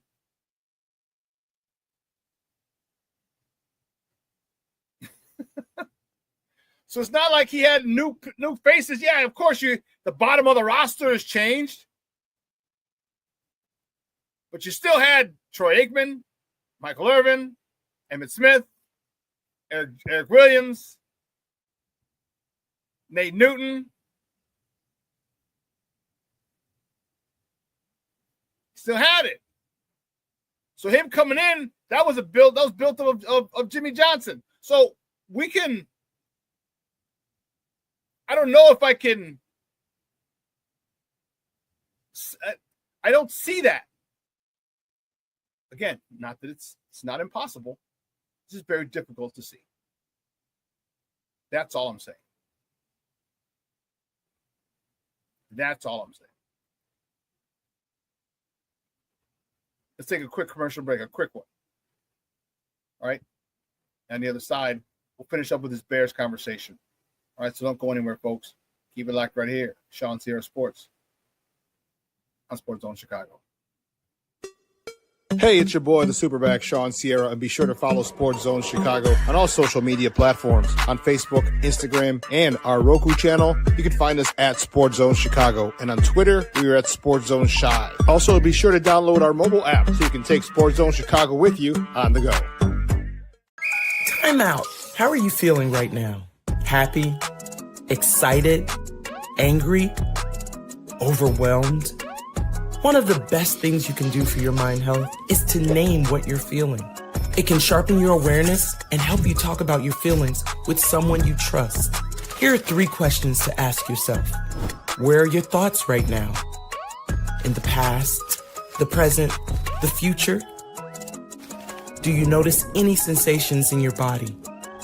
Is your heart beating fast? Is there a flutter in your stomach? Or are you fully relaxed? What do you need right now? Time with others? Time to yourself? Remember, there's power in this awareness. So find ways to identify what you're feeling today.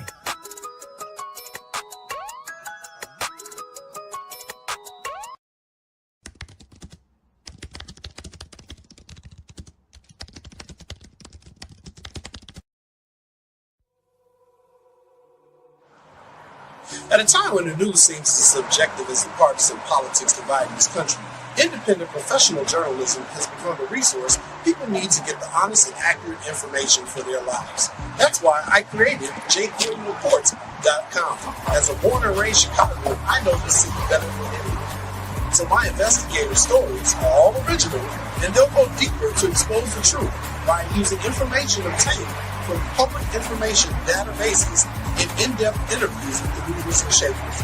My future stories will introduce you to people and businesses who are changing the world, not just Chicago.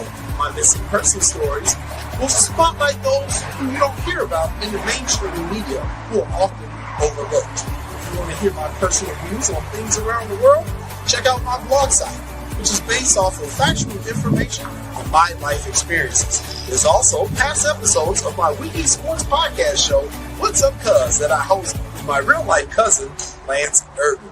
So if you're looking for all this information and more, check out jcoydenreports.com and follow me on Twitter at jcoyden. Every day we take steps to keep the people we love safe, but some health risks are easy to miss. Ticks hiding in the yard can spread germs, like the ones that cause Lyme disease. Mice searching for food can spread bacteria that makes us sick. Mosquitoes lay eggs in standing water and can spread West Nile virus and more. Cockroaches are drawn to water in the home, leaving behind allergens that can trigger asthma attacks. Common pests can threaten our health. Learn how to protect your family at pestworld.org.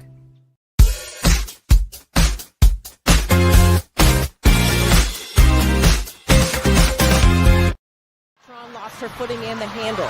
Here's Atkins pushing against a former teammate. Goes to Banham, lays it up and in. And a great shot blocker herself. Yeah, she has more space if she goes middle, I get it, but if she goes higher up the lane line, she can go baseline. Back pass there to Reese. Got the jumper to go. And that is something that Angel Reese has perfected. Here she is with the ball.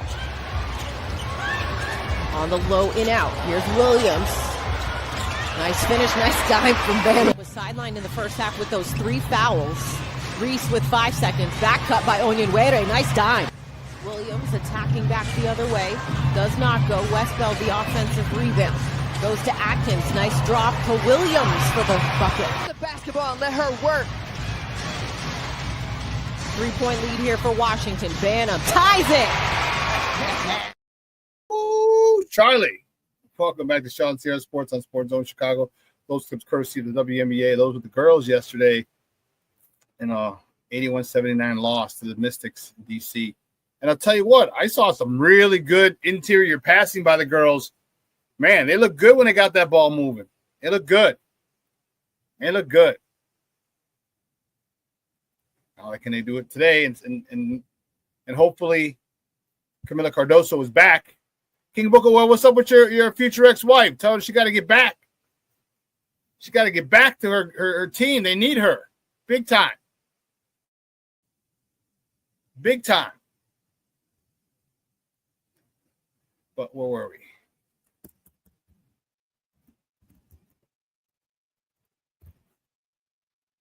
In the middle of Bears talk. That's right.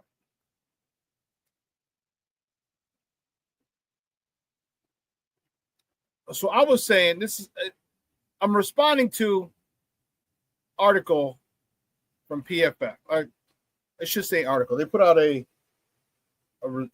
poll or rankings. There you go. They put out some rankings. They have the Bears as the 4th best offensive line going into the season.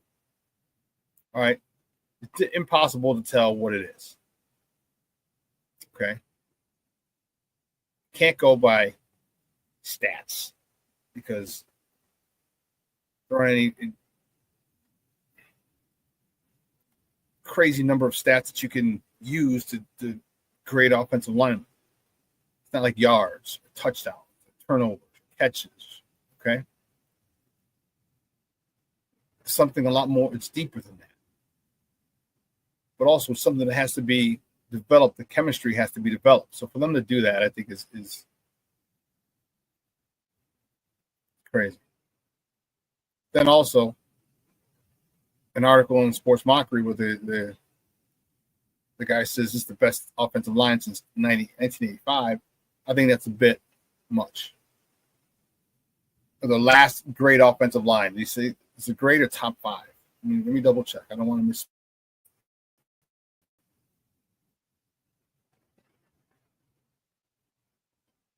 Okay, from Chicago Bears land the top 5 offensive line ranking for the first time since 85. Okay, now that very well may be true. If they're ranked. That doesn't mean there haven't been other good running backs or other good offensive lines. And did they rank offensive lines back then? Or is that an opinion? That's the question.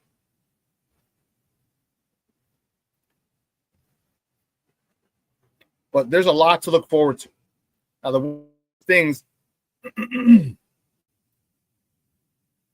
here's one of the reasons I question it. You rank it as a number 4 offensive line, but we don't know who the left tackle is. We don't know who the starting left tackle is going to be. So how can you make this the top or the 4th best offensive line when the offensive line isn't even secure? It's not like you're bringing over a 3-time Pro Bowler who's 26 to play left tackle. Then I could see that. You got a guy 5th round from Utah State who started the last 3 years. You got a 2nd-year player from Yale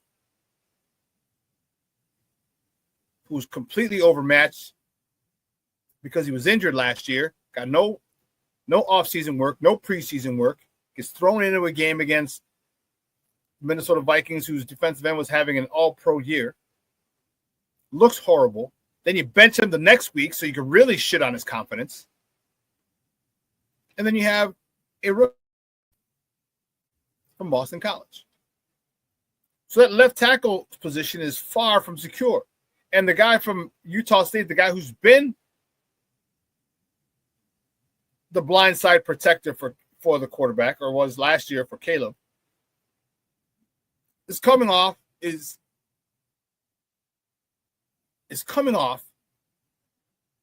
an ankle injury, which means he hasn't been able to work out and squat and lift and hang clean and deadlift, all these things that are necessary.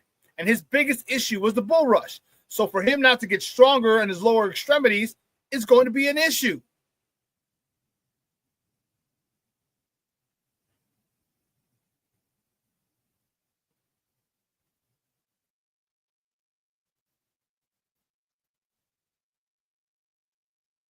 I just don't like, no, Rick, because we're not shitting on being praised. But make it more realistic. If you go from the bottom to the middle of the pack, that's a good jump. That's a real good jump. You go from 28th to 15th, that's a good jump.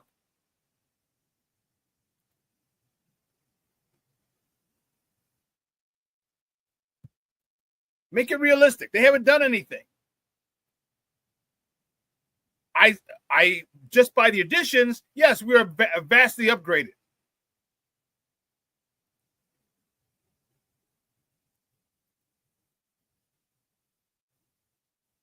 But let's keep a sense of realism here. We don't have a left tackle. And our starting left tackle, who was good for the first, is coming off an ankle injury.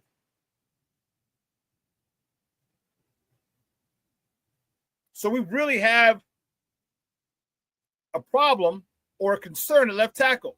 Because if he starts again, how strong will he be? How stable is that ankle?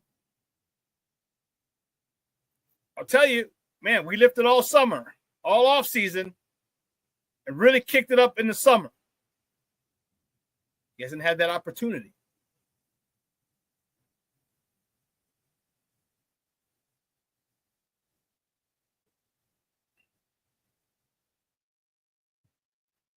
I hear you. And Rick says, and had they said we were 28th, we'd be complaining about that also. My point is that we are never happy, it seems. It's not, it's about being realistic. Yeah, we'd be complaining about that because we should be upgraded. But to go from the bottom to number 4 is unrealistic. Without having played. Now, if you give me Now, if you say, hey, if they finish and you said Chicago was the best, the fourth best, fourth best, the fourth best offensive line at the end of next season, cool. But don't, because they would have finally played and showed you. Let's see, where were they at last year? Does he have it? No, he doesn't. I don't think it has it.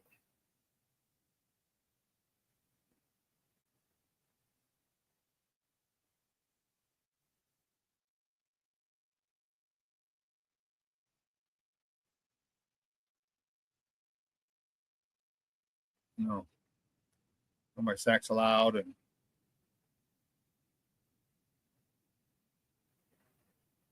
okay. Doesn't have where they were.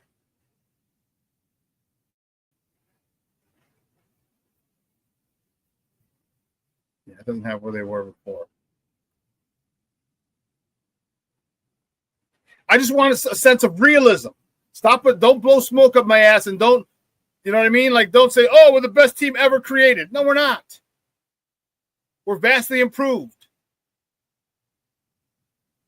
And keep it a buck. And that will always what? Just be real with us. Just be real. And with the left tackle position in question, going from the bottom of the bunch to number 4 is unrealistic. Now, I'm not saying they can't develop into the fourth best offensive line by the end of the season. I'm not saying that, because they very well can. How do they develop? How fast do they gain chemistry?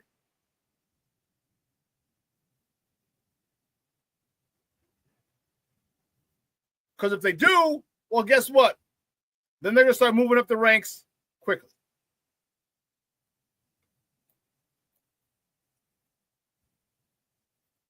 Fourth best offensive line. That's also in terms of pass pro as well. So if Ozzie starts, do you think Ozzie's going to be the Great Wall of China as a rookie? You see what Kirana Magaji has he improved from last year? And what about Braxton Jones? You don't think people are going to test his ankle and bull rush him when that was his biggest issue for the first 3 years of his career? He did better resisting the bull rush in year 3, more so than year 2 and more so than year 1. But you know he's coming off an ankle injury and his legs aren't that strong as they were going into last season. So aren't you going to test it? You're damn right they're going to test it. So how many sacks are we giving up from that left tackle position? We don't know yet.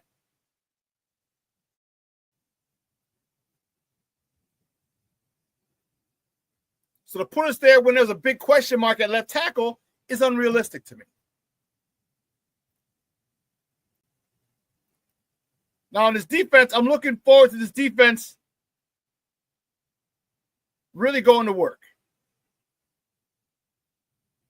I'm looking forward to this defensive line. Billings is back. Now, my question for him, how long has he been able to lift? Is he 100% now? Hopefully he is. Because his ability to collapse the pocket from the inside was paramount for us last year before he got hurt. If he can do that, Gervon Dexter, is he taking a step forward? I hope so. Because if you got Billings collapsing the pocket and you have Gervon Dexter penetrating the line of scrimmage, Grady Jarrett rotating in with either of them, now we're cooking with gas. Now we're cooking with gas. Montez Sweat better have a much better year because he had a subpar year last year.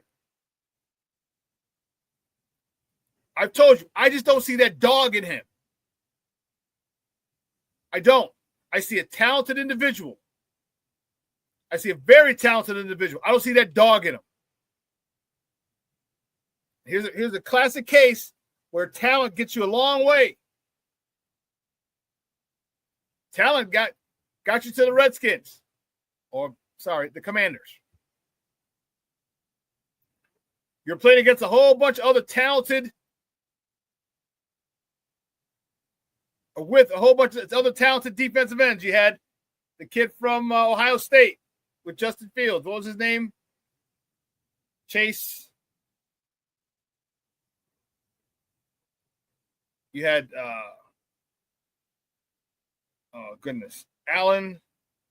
Jonathan Allen, Chase Young, and there was one more.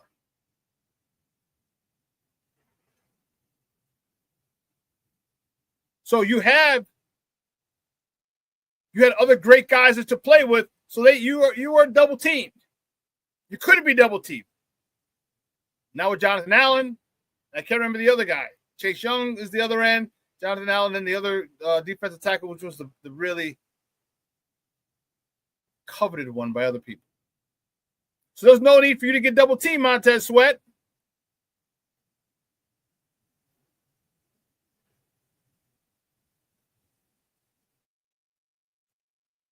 But I think he needs to have a great year. You got $96 million, Papa. You better have a good year.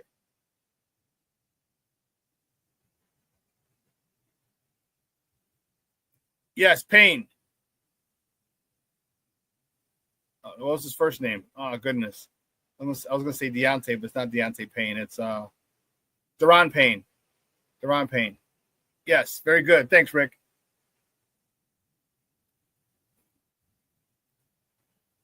So you're more worried. Rick says he's more worried about the D-line than the O-line. I will not be surprised if Poles makes a move for a DM before the season starts, FGB. I wouldn't be surprised if he does either, because we don't know if these guys are improving. Like Odebango isn't really proven. Like Montez Sweat is proven, right? Regardless of who he played with before, he's proven, and he's $96 million proven. Gervon Dexter. Say Gervonta. Gervon Dexter. You saw glimpses of him, but nothing consistent. Andrew Billings, man, was having a great year till his pec tore. So there's a lot of good things there. And I agree. I think we need – actually, I don't know if we need Austin Booker we still have in the fold. Odebango, the guy we just signed. We gave him a lot of money.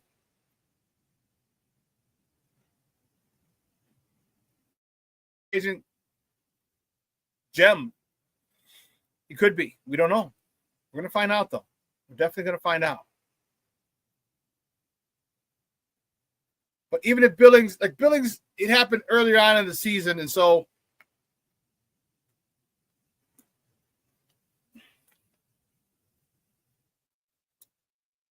I think he will have been able to have started lifting and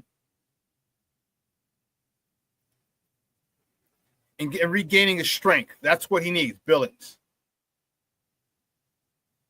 Mr. Shorty says, we paid Dejo like he's Julius Peppers. Yeah, they gave him that kind of money. That's for sure. That's for sure.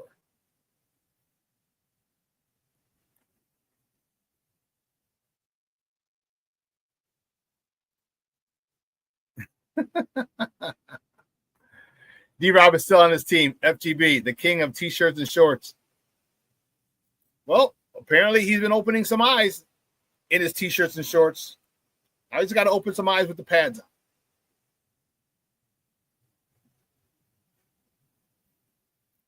Sure says, I will never get Deo's last name correct. It's Odebango.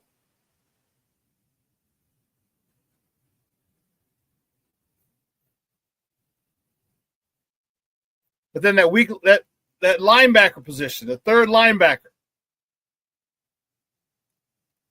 I'm excited about that because it looks like it's going to be a battle between Hippolyte and Sewell. And Sewell's behind the eight ball. You're not this regime's.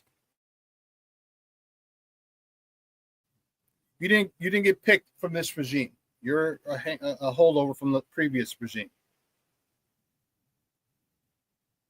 Odebango, yes.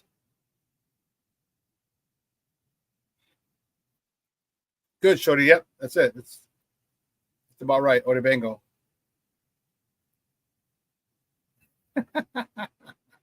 Thank you, Rick. Salud. Gracias.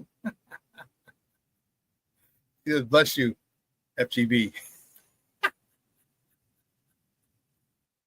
love it. But Hippolyte is going to be a guy because remember, if you recall, Allen likes to bring pressure with 5. So if you're in a base, someone's coming.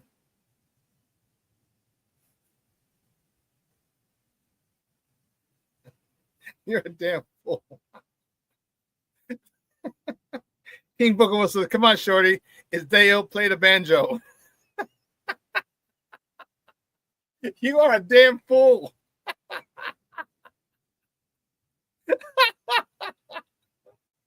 You got to stop, bro. Play the banjo.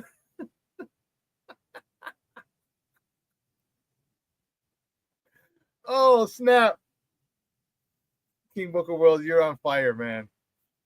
Oh, goodness. But Ruben Hippolyte, he's a little lighter. He's like 225, 230, but guess what? He runs a 4.3. Imagine. That's going to be a problem for a lot of people.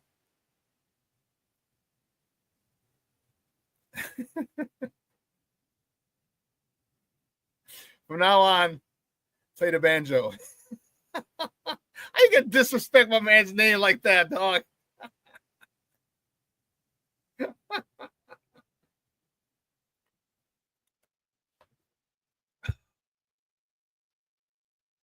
You know, he can cause a lot of problems with his speed, his explosiveness, and he's a thumper. He's not just a guy who's fast. All right, he's a thumper. He doesn't mind putting his face mask in your chest. He doesn't mind taking on blocks. He's just smaller. And his speed is going to be a huge, huge help. I don't know if Noah Sewell can. I like Noah Sewell. Noah Sewell was a ball hawk at Oregon. And I haven't looked. You know what? I haven't done. I'll have to do that. I have to go look at Noah Sewell's junior year, his last year at Oregon, and then the year before. Because they changed systems. They got a new D coordinator, and he was asked to do something different, and that caused his numbers to drop. But people looked at his second to last season, and where they drafted him. This guy's a thumper, and he's always around the ball. And that's the guy that you want. And he was able to do everything, cover tight ends. He was able to blitz, play the run. So we'll see. And it's kind of now kind of sure to get off the pot for Noah Sewell. You've had a couple of years here, you've been a special teams guy, but now you don't want to be a special teams guy forever. Because as a special teams guy, you start making too much money, you're replaceable. You can always go get another younger, a more inexpensive rookie, undrafted free agent to run down and tackle ball carriers or block on extra point, PAT extra point. You can do all that and punt. You want to start making your name as a linebacker now. He's got to do that. It's basically put up or get cut. Bottom line. King Booker World. I have a hot take about Hippo. If they make him the starting Sam, he'll lead his team in interceptions. Okay.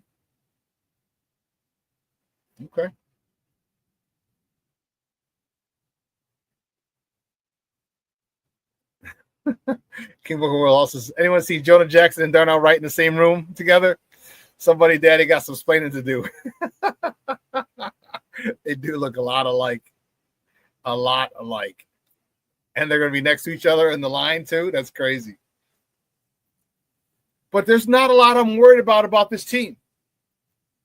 The only thing I'm worried about them is just developing together. But there's really not a lot that I'm worried about. Even at that end opposite Montez Sweat. Now, if you go and sign someone else, cool. But Dio and Austin Booker, let me see. Let me see what you got. Let me see what you got. Because you're going to be singled up a lot. You and that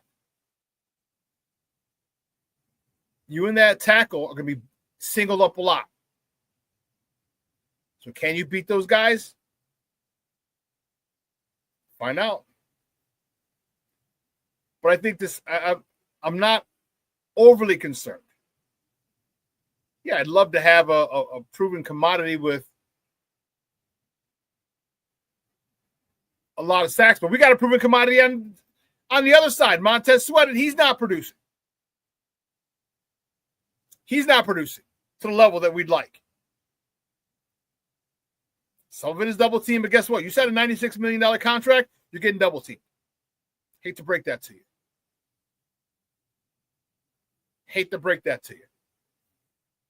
And you got to do a better job of beating the double team.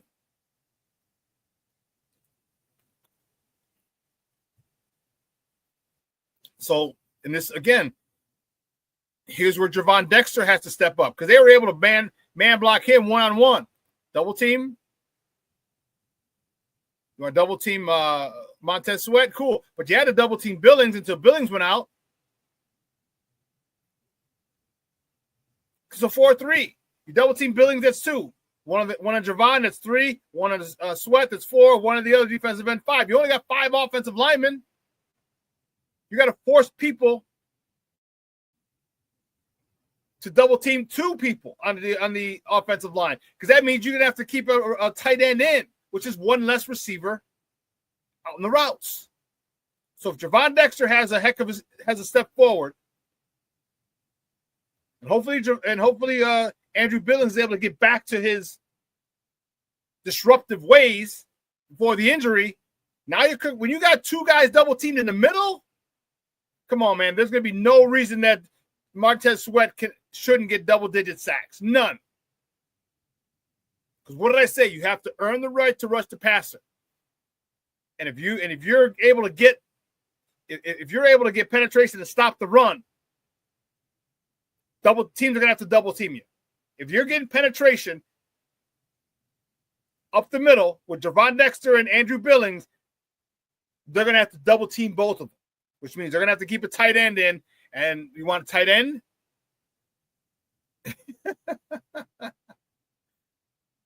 You got a tight end. I mean, it's going to be. So you got a guard and tackle on one.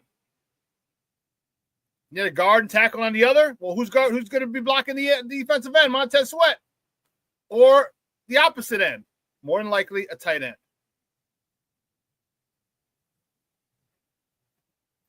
Man, 2 hours has come and gone, guys. I want to thank the chat for being lit, as always.